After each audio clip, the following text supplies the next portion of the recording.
This is Clarence Hill and Drew Davison coming to you from StarTalkin.com with the off-season edition of Talking Cowboys. Certainly, following that devastating season-ending loss to the Green Bay Packers in the NFC divisional playoff game, the focus for the Cowboys was to get better and try to make a run to the Super Bowl next year. And the two primary focuses certainly was to somehow keep Dez Bryant and DeMarco Murray in the fold. Well, they got one done in Dez Bryant with the franchise tag, and they said goodbye to DeMarco Murray.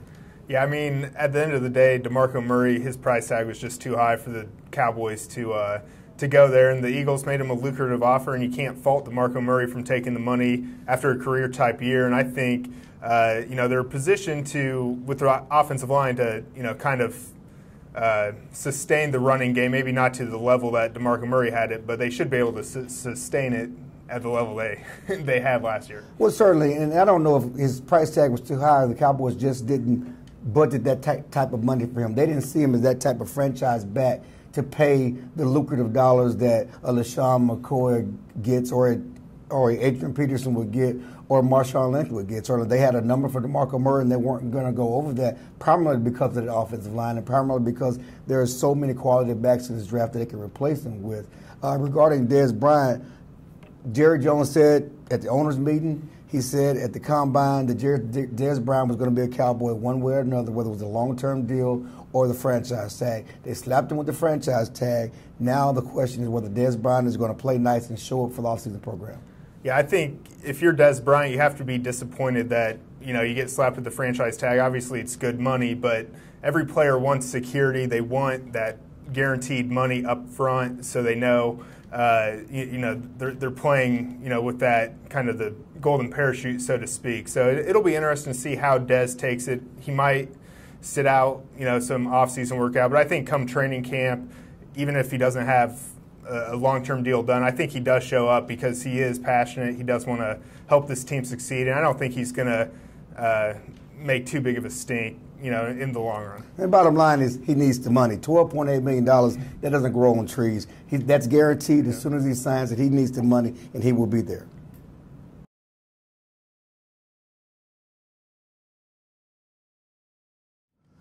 The funny thing coming out of that loss to the Packers is everybody talks about the catch or the non-catch, and like that would have made a difference in the game. But remember that game, that catch happened with pretty much 4 minutes and 30 seconds or someone that left in the game. Even if the Cowboys, Dez Bryant would have caught the ball, if they would have at least upheld the catch, the Cowboys would have scored a touchdown. Aaron Rodgers was on the other sideline. Aaron Rodgers would have went right down the field and scored against the Cowboys defense that did not stop him the entire second half. It was the weak link of the team all season. If the Cowboys want to improve and take that next step, they have to improve that defense, and certainly they did two things this offseason to improve that defense. Number one was the controversial signing of defensive end Greg Hardy, and also the re-signing of Rolando McClain, which allows him to play middle linebacker and then move Sean Lee to weak side linebacker. Yeah, and I think, getting Rolando McClain was kind of the last big missing piece so far this offseason. I mean, he was the last unknown, so they were able to get that done yesterday. And for a pretty good price, $3 million. And obviously when McClain is on the field, the defense is better. As far as Hardy, the pass rush, like you said, they couldn't even get a hand on Aaron Rodgers, who was playing with an injured leg during that playoff game. So for them to be able to boost their pass rush, that was a must. And now, it kind of gives them more options going forward. Yeah, there's no doubt. And, there's certainly issues with Hardy based on his off-the-field problems. Certainly, he could be suspended for 6 games, maybe 4 to 6 games, depending on what the commissioner decides. That decision should come up in the next couple of weeks because of a domestic violence issue during his days in Carolina. But the Cowboys crafted a nice contract that takes care of all that, puts all that takes all that into account regarding the money, regarding him doing things off the field to show that he's one of Jason Garrett's right kind of guys. Yeah, and I think that was kind of the key. I mean, they structured the contract, like you said, Clarence, where they can kind of let him go and not feel the hit too much if he gets out of line or falls out of line. And kind of similarly with Rolando McClain, they structured his deal where, it's not that big of a cap hit. It's not that, it's very incentive-based. He's got $1 million reasons to try and stay healthy and play every game. So I thought they structured those two contracts very well to kind of play it safe in terms if either one of those guys get out of line, they have an easy out. And the bigger thing is this: that Cowboys defense did not have any proven playmakers, any big-time players in the front seven last year. Now you have Greg Hardy, you have Rolando McClain, a former first-round pick, and you have Sean Lee. That's three big-time players in that front seven, three potential difference makers for that defense. And you got Tyron Crawford on the come, and you got DeMarcus Lawrence on the come. So that defense is better. Yeah, it's definitely young and promising.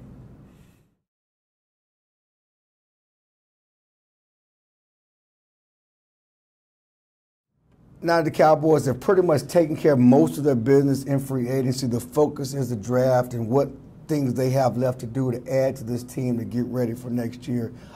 Certainly because they signed Greg Hardy, because they got Rolando McClain, because they got Darren McFadden as a free agent running back out of Oakland, they really can go in with the focus of not having to force a need and take the best player available that's there, certainly with their 27th overall pick. The obvious needs, again, regardless, are running back, defensive end, they still need a pass rusher, and cornerback. They really only have one guarantee at cornerback right now, and that's Orlando Scandler, because they could cut Brandon Carr.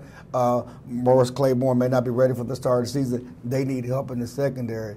And then there's that big fish out there, Adrian Peterson. The Adrian Peterson decision has been rumored all offseason. It's been rumored since the end of last year, actually last offseason, when Jerry Jones took that phone call from Adrian Peterson, whether he wants to come to Dallas, whether he wants to finish his career in Dallas, and whether the Cowboys want him. So that's something that could come down when the draft starts on April 30th. Yeah, and I think when you look at Adrian Peterson, he turns 31 later this month, and I think he played one game last year, but everyone knows his talent, his skill level, and if you're able to add an Adrian Peterson, it's hard not to pull the trigger, but I think the same can be said. Let's say Todd Gurley's there at 27 overall, and you can add another dynamic playmaker. I mean, that would be hard to pass up. So I think it'll be interesting to see how the draft kind of unfolds. But as you said, if Adrian Peterson's there for the taking and the Cowboys can, get a deal that makes sense for them, it might make sense to pull the trigger. Right. I think the Gurley factor is something that will come into play. If he's gone by 27 and there's not a viable back there and they want to move down and come the second day, and, just from my understanding, talking to people at the owners' meeting, that it will likely take a second-round pick. Now, let's put this out there. The Vikings have not said they want to trade Adrian Peterson. They've said they're going to pay him and keep him. But certainly if they move away from Adrian Peterson, he and his agent have said that they don't want to play in Minnesota. He certainly made it known to everybody in Texas and everybody that's close to him that he wants to play for the Cowboys. So that's options out there. Talking to sources close to the Cowboys, one thing that they were afraid of during the DeMarco Murray negotiations was they would do something that would prevent them from being available to pounce on the Adrian Peterson opportunity if it arises in the draft. So that's a big fish that they want to be able to take advantage of is there. And the difference with the money is that they will pay Adrian Peterson $12.5 million. They won't pay DeMarco Murray that because Adrian Peterson is a franchise back. He has done it throughout his career. DeMarco Murray's only really done it 1 year, so that's the biggest deal. But, yeah, this draft is loaded in running backs, whether first round, second round, and third round. The Cowboys are doing their due diligence on all of those backs and bringing them in for meetings next week at the team's Valley Ranch headquarters to get up close and personal conversation with those guys. So they're going to take a running back, whether it's Gurley or Melvin Gordon or one of the other guys in the second and third round, or they make a big move for Adrian Peterson. Yeah, and I think and everyone knows this, on Twitter, and everyone's wondering why don't you pay DeMarco coming off an NFL high yards, but he also had 390-plus carries for the season, and, like you said, this is his first year of staying fully healthy, so I think when you look at Adrian Peterson, he's kind of got the track record and the skins on the wall to back up that type of salary, so it'll be interesting to see what running backs are there, but, also I think this draft sets up, like you said, good for running backs, and it's also got some good secondary and defensive linemen. So I think the Cowboys are kind of positioned well for this, or the draft is kind of positioned well for the Cowboys to kind of add depth to the positions they need. Yeah, outside of running back, this will be a defensive-focused draft. This will be a defensive-focused draft. They have needs on every level of defense, and they're going to try to fill those needs with this draft. But again, Todd Gurley, Melvin Gordon, and that big fish, Adrian Peterson. Don't rule it out for the Cowboys.